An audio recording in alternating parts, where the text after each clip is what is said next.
Hello à tous. Aujourd'hui, je vais faire un exercice un petit peu nouveau et un peu difficile aussi parce que, en fait, je vous parle souvent d'authenticité dans ces épisodes et de l'importance d'être authentique.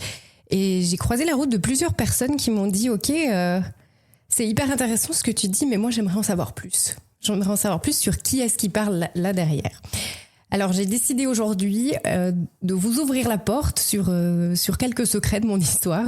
Pas la version LinkedIn, on est d'accord, la vraie version, celle que j'aurais pas osé raconter il y a encore quelques mois de ça. Et j'ai aussi envie de vous montrer que souvent la crédibilité, c'est pas forcément les diplômes, mais c'est surtout les cicatrices que l'on porte. Malice. Podcast. Mode d'emploi. Que vous soyez entrepreneur, passionné par ce que vous faites ou indépendante/indépendant ou même simplement curieux du monde du podcasting, vous êtes au bon endroit. Dans Podcast Mode d'emploi, je vous dévoile tous les secrets du podcast, comment l'utiliser pour booster votre entreprise, capter l'attention de votre audience ou tout simplement faire passer votre message de manière authentique et impactante. Vous n'imaginez pas tout ce que l'on peut faire avec un peu de malice. Je vais revenir quelques années en arrière, un petit peu avant 2020, on va dire 2018, je dirais plus ou moins. À ce moment-là, je faisais vraiment plein de trucs. Je bossais dans une radio, j'avais pas mal de projets en cours. Et puis, mon mari a fait un gros burn-out à l'été 2019. Et ça a été vraiment assez puissant. Et puis, voilà, il y avait des priorités à gérer, donc c'est devenu la priorité. J'ai géré beaucoup de choses pendant plusieurs mois. Le fait qu'on ait 2 enfants aussi, ça a demandé pas mal d'énergie quand même pour combler tout ce qui avait plus de l'autre côté, le temps qu'ils puissent se reprendre et se remettre debout. On avait le même travail, on travaillait pour le même employeur et en fait, comme il a fait un burn-out et que ça s'est mal passé, j'ai été un peu le dommage collatéral et je me suis fait licencier. Donc j'ai aussi perdu mon boulot, en plus de tout ça. Donc c'était une phase de ma vie un petit peu compliquée quand même. Suite à ça, j'ai retrouvé d'autres jobs. Et en fait, j'en avais plusieurs. Je cumulais 4 petits jobs en parallèle, avec un équilibre assez précaire. Puis il y avait pas mal d'énergie qui partait un petit peu dans tous les sens, mais j'aimais bien. En fait, j'aimais bien parce que mon quotidien était très varié et ça, c'est quelque chose que j'aime beaucoup. Donc ça m'allait bien, je vivais ma petite vie comme ça, mais j'ai vraiment porté beaucoup de choses à bout de bras pendant à peu près 3 ans quand même. Donc c'est vrai que ça fatigue, il y a de l'épuisement physique, il y a de l'épuisement émotionnel, et puis à un moment donné, une réalité qui fait qu'on a la tête qui explose un petit peu, et à un moment donné, ça n'est plus été possible. Et tout le monde autour de moi me disait « Oh là là, c'est de la folie ce que tu fais, tu vas péter un plomb, il faut que tu changes de stratégie, il faut que tu trouves un job, un vrai job. » Ça, j'adore ce terme. Faut que tu trouves un vrai job, comme si jusque-là, je faisais des faux jobs. Et en fait, j'ai fini par écouter ce qu'on me disait et faire ce qu'on me disait de faire. Ce qui semblait raisonnable sur le moment. Donc, j'ai décidé de prendre un travail dans un bureau à 80%. Tout le monde appelait ça donc la bonne décision. Et en fait, c'est vrai que quand j'ai trouvé ce travail, j'étais contente de me dire « Ok ». Je ressens du soulagement. Finalement, je me demande si c'était pas le soulagement des autres et pas vraiment le mien. Et voilà. Mais bon, j'ai trouvé ce job, j'étais contente. Je me suis installée dans ce truc-là. Comme à chaque fois, je me suis donnée à 250% parce que j'ai envie de bien faire. Et puis, ça fait partie de moi. La passion, elle est tout le temps là. Quoi que je fasse, quand je le fais, je m'investis. Et dans les 15 mois qui ont suivi, en fait, j'ai travaillé, cravaché, comme plein de gens le font. J'ai fait des trajets, beaucoup, parce que c'était assez loin de ma maison. Et j'ai travaillé surtout dans un cadre qui n'était pas aligné à ce dont j'avais besoin. Donc, au bout de 15 mois, ce qui est assez court, je vous l'accorde, c'est mon tour de partir dans un burn-out. Donc, en fait, mon corps m'a dit stop. À un moment donné, c'était plus possible. La tête ne suivait plus. J'ai poussé. Pourtant, j'ai senti. J'ai senti que je m'épuisais. J'ai senti que ça allait pas. Je sentais au fond de moi qu'il y a un truc qui jouait pas. Mais à ce moment-là, tout ce que j'avais dans ma tête, c'est vas-y, continue, tu peux le faire. De toute façon, pas le choix, il faut y aller. Maintenant, t'as trouvé ce boulot, faut que tu sois digne de la confiance qu'on t'a donnée en ce travail. Enfin, toutes ces jolies petites phrases avec plein de pression là derrière qu'on calcule pas vraiment sur le moment, mais qui font partie de ce qui se passait dans ma tête. Mais en fait, il y avait énormément de dissonance entre ma réalité et ce que j'avais vraiment envie. J'étais dans la frustration constante. Et puis surtout pas aligné avec ce que j'avais envie de faire. Donc, été 2024, mon cerveau s'arrête de fonctionner. Il y a un gros blanc qui me dit maintenant, ça suffit, stop. Et puis, assez rapidement après, au mois d'octobre, la décision est prise que ça s'arrête là. Nos chemins professionnels se séparent. Alors, j'étais dans une équipe extrêmement bienveillante, avec un chef très compréhensif. Et donc, il n'y a eu aucune rancœur à la fin de ce contrat-là. Au contraire, on est toujours en contact et ça se passe très bien. Et donc, ça, c'est plutôt chouette. C'est la bonne nouvelle. Aussi, sortir d'un contexte de travail d'une autre manière que le précédent. Donc, c'était plus intéressant. Et là, par contre, il y a une espèce de vide qui s'installe, en fait. Je me retrouve au chômage. Je sais pas trop ce que j'ai envie de faire. Tout le monde me dit repose-toi, prends le temps, attends, fais tes recherches d'emploi tranquille et puis prends du temps pour te reposer. Et en fait, c'est tellement pas moi de faire ça. J'arrive pas en fait moi à me dire ok j'attends et puis je profite un peu entre guillemets du système. Et tout le monde me disait mais tu profites pas, t'as payé pour ça. Alors oui peut-être, mais c'est pas ma façon de fonctionner et puis j'étais pas du tout à l'aise avec ça. Et en fait, il y a un moment où je me dis ok, maintenant ça suffit en fait d'écouter tout le temps les autres et puis de subir un petit peu les décisions que les autres me soufflent de prendre alors qu'elles résonnent pas en moi. Et donc j'ai décidé assez rapidement, parce que d'une fois que j'ai décidé, je fonce tête baissée. Donc je me suis retrouvée au chômage début janvier. Et mi-janvier, je vois ma conseillère et je lui dis ok, je veux devenir indépendante, j'ai plus envie de travailler pour un employeur. Donc je veux pas chercher de travail, je veux faire un pas vers l'indépendance. Et j'ai eu le droit de suivre une mesure organisée par le chômage justement pour lancer son entreprise. Et je dois être honnête, j'avais une petite idée quand j'ai commencé au mois de février, donc c'était assez vite. J'avais une petite idée de ce que je voulais faire, mais rien n'était clair. Et justement, ce mois de cours et de préparation était fait pour ça, pour clarifier notre projet. Et ça a été donc assez rapide, parce que un mois après avoir commencé le chômage, j'étais dans cette mesure. J'avais 1 mois de cours, ensuite 2 mois pour mettre en place les choses et départ. Donc tout s'est fait assez rapidement. Mais finalement, je me sentais prête parce que c'était pas raisonnable, peut-être, comme décision, mais en tout cas, c'était aligné et enfin juste par rapport à ce que j'avais envie de faire. Donc là, j'ai eu un sentiment très mélangé entre du soulagement de me dire enfin, je suis la voie que j'ai envie de suivre et quand même la peur de me dire je sais pas trop où je vais, je saute dans le vide et je sais pas si je vais atterrir, comment je vais atterrir, avec quelle force je vais atterrir. Donc le ventre noué, la tête pleine d'espoir mais en même temps de peur. Enfin, c'était assez particulier en fait. Moi j'appelle ça respirer autrement parce que j'avais vraiment l'impression de enfin pouvoir respirer librement, mais d'un autre côté il y a quand même toutes ces peurs qui font qu'on respire pas si bien.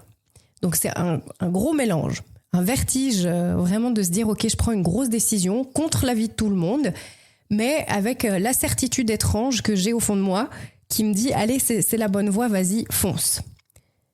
Et en fait, quand on arrête d'écouter ceux qui sont pas nous-mêmes, là, on respire clairement autrement. Et ce jour-là, j'ai respiré différemment pour la première fois.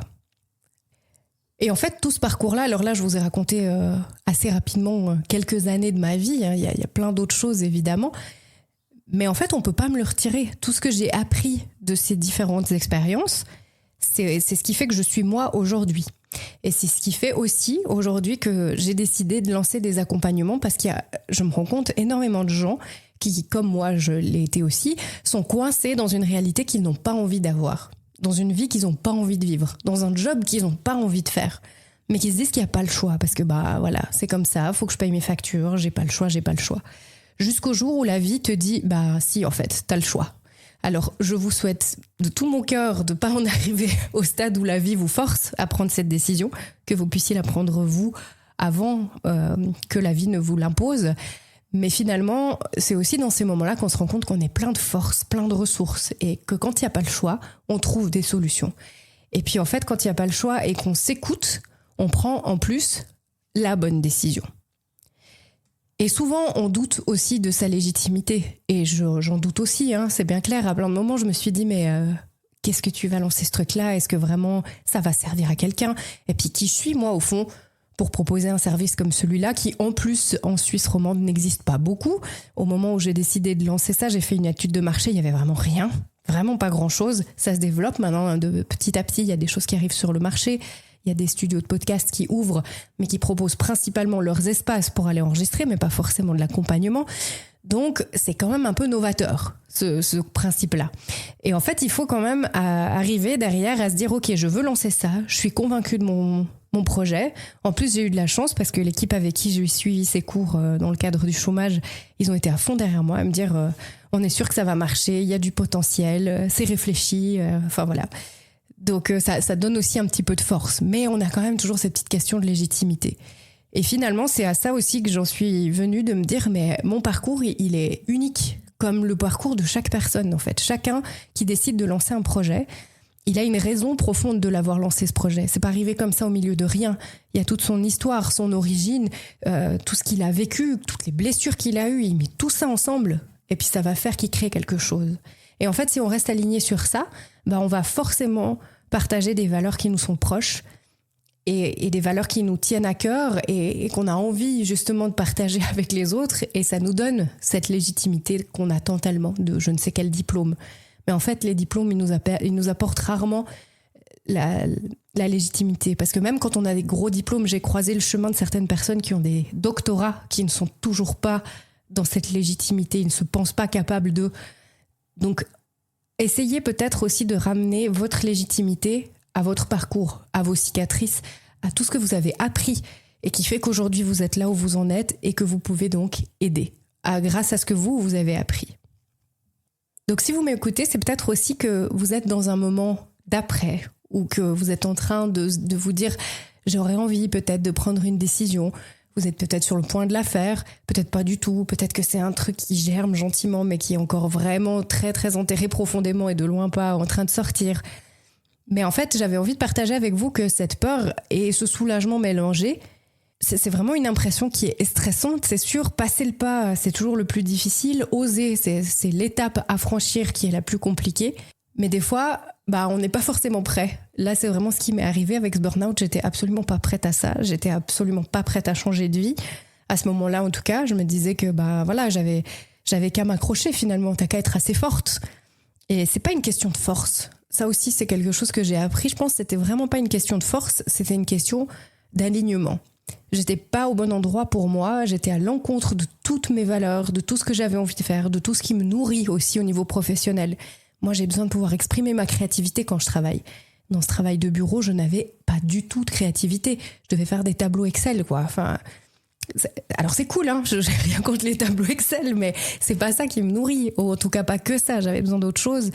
Et je pense que c'est important en fait que vous penchiez aussi sur qu'est-ce qui vous nourrit, qu'est-ce qui est important pour vous, qu'est-ce qui vous fait du bien, qu'est-ce qui vous fait vibrer, quelle est la passion qu'il y a au fond de vous, d'où elle vient, et réfléchir un petit peu en fait à l'origine de vos idées.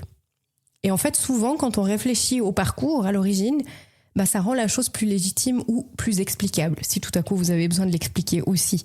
C'est vrai que c'était assez intéressant de faire cette réflexion pour la préparation de cet épisode, de me dire, ok, mais cette volonté de créer Malice, elle vient d'où ? C'était quoi, au fond, le départ ? Alors, j'ai pris un point de départ quand même bien des années avant, mais parce que, vraiment, à mon avis, c'est là que ça a commencé. Enfin, le parcours a commencé à ce moment-là, avec ce burn-out de mon mari qui a un peu chamboulé nos vies pour la première fois et qui a eu une suite, en fait, un peu comme quand vous jouez au bowling, ça a fait tomber toutes les quilles derrière, qui ont fait qu'aujourd'hui, j'ai pris cette décision et qu'est-ce que je suis hyper contente de l'avoir fait, parce que aujourd'hui, j'ai vraiment l'impression d'être alignée avec mes valeurs.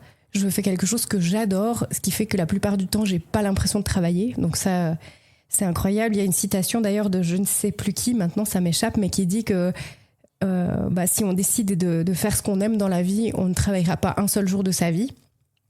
Alors j'ai un peu l'impression d'être dans cette case-là aujourd'hui, ce qui est plutôt chanceux, même si, et je l'avoue aussi, c'est pas tous les jours évident, parce qu'il y a beaucoup de questionnements tout le temps, beaucoup de remises en question, beaucoup de réflexions. On doit gérer un peu tout quand on est entrepreneur solo, comme ça, il y a plein de choses, hein, le marketing, la comptabilité, les réflexions, les décisions, l'administratif, la création, le contact des clients, etc. Donc il y a énormément de compétences à développer. Et on apprend sur le tas comme tout le reste. C'est les cicatrices, c'est les échecs qui nous font avancer, de se dire ok, j'ai lancé un truc, celui-là il n'a pas marché comme ça, mais je vais le modifier, puis ça avance, etc. Et c'est comme ça qu'on avance en fait, pas après pas, pierre après pierre. Et si on peut éviter de se lyncher au passage, je pense que c'est pas mal parce qu'on a besoin aussi de se voir bien. Et puis la semaine passée, j'ai une amie qui m'a dit « Essaye de te voir comme si t'étais ta meilleure amie ». Et cette phrase-là, j'ai beaucoup aimé parce que on le fait rarement en fait. De regarder son propre parcours, ses propres succès, comme si on regardait ceux d'un ami.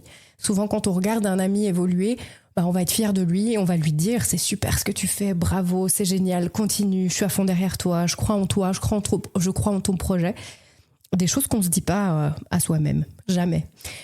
Et pourtant, c'est important. Donc, c'est un petit peu le message que j'avais envie de vous laisser aujourd'hui. Pas grand-chose à voir avec le podcast, mais comme ça, vous avez un petit peu une idée quand même d'où je viens. Et j'avais envie de partager ça avec vous parce que j'aimerais vraiment aussi que vous puissiez vous dire que votre crédibilité, c'est pas vos diplômes, mais c'est vos cicatrices. Voilà, c'est la phrase du jour que vous pouvez retenir. Peut-être que ce témoignage va aussi vous aider à prendre confiance en vous, ou alors si vous connaissez quelqu'un que ça pourrait aider, n'hésitez pas à le partager.